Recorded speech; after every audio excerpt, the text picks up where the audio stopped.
Bluetooth? હા madam, ગીત સાંભળતો હતો. તમે ગીત સાંભળો તો પાછળ કોઈ હોરન મારે તો તમને સંભળાય? સોરી મેડમ, નહીં પહેરવું, હવે ગીત નહીં વગાડવું. ગણપતિ બાપા સાંભળો નહીં, પાછળથી વારંવાર બધા હોરન મારે, એના કારણે અકસ્માત થઈ ભાઈ. ના બેન, ધ્યાન રાખી 100%. સારું, તો હાલો એક મેમો ભરી દો. ઓકે બેન, માફ કરજો બેન, આવો પેલી ભૂલ છે, માફ કરો એવી રિક્વેસ્ટ છે. સારું. હવે 8 સપ્ટેમ્બર થી હેલ્મેટ ચાલુ થઈ છે, બરાબર?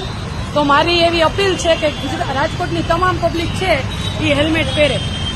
Thank you madam. હેલ્મેટ પહેરશું 8 તારીખથી અમે. અને આ અવેરનેસ માટેનો વિડીયો હતો, હું કોઈ ગીત નહોતો સાંભળતો. રાજકોટ પોલીસ દ્વારા એક અવેરનેસ કેમ્પ અમે ચાલુ કરી રહ્યા છીએ કે આપણી પોતાની સુરક્ષા માટે 8 તારીખથી આપણે હેલ્મેટ પહેરીએ, આપણા ઘરે અને સુરક્ષિત રહીએ.